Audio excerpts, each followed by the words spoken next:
চিত্রনায়িকা তানিন সুভার মৃত্যু নিয়ে সিনেপাড়ায় নানা গুঞ্জন শোনা যাচ্ছে। মঙ্গলবার তানিনের লাইফ সাপোর্ট খুলে দেওয়া হয়। এদিন রাত 7টা 57 তাকে মৃত ঘোষণা করেন চিকিৎসকরা। 8 দিন লাইফ সাপোর্টে থাকার পর মৃত্যু হয় তানিনের। গুঞ্জন ওঠে কালো জাদুর শিকার হয়েছিলেন তানিন। সম্প্রতি এ প্রসঙ্গে মুখ খুলেছেন চিত্রনায়িকা মিষ্টি জান্নাত। জানান তিনিও কালো জাদুর শিকার হয়েছিলেন। 19 মে তানিন সুভা নিজের ফেসবুকে একটি পোস্ট শেয়ার করেছিলেন। সেখানে তিনি কালো জাদুর শিকার হওয়ার কথা জানিয়েছিলেন।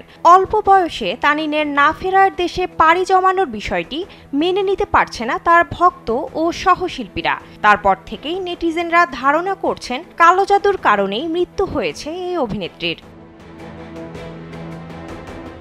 স্যান্ডেলিনা সো, রূপচর্চায় আভিজাত্য।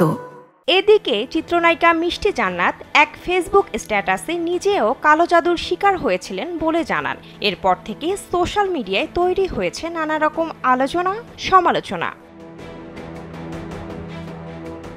স্ট্যাটাসে মিষ্টি লেখেন, আমাকে 2017 সালে কালা জাদু করা হয়েছিল।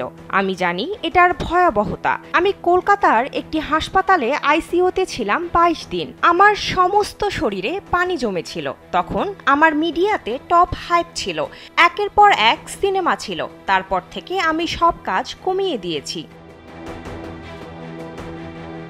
তিনি আরও লেখেন, আমাকে হুজুরের কাছে দেখানো হয়েছিল অনেকবার। যখন আমি ভালো কিছু করতে যাই, একটা গ্রুপ আমার পিছনে পড়ে থাকে। তারা বারবার চায় আমি যেন মরে যাই। এখন চাচ্ছে বিভিন্ন মানুষ দিয়ে বাজে কমেন্ট নিউজ করিয়ে আমাকে মানসিকভাবে আঘাত করে সুইসাইড করাতে। কিন্তু আমি সুইসাইড করার মেয়ে না। আমার যদি কিছু হয় তাহলে ওরা দায়ী থাকবে। আবারও আমার পিছে লেগেছে ওরা। নামগুলো আমার ডায়েরিতে আছে। বিনোদন ডেস্ক, কালবেলা।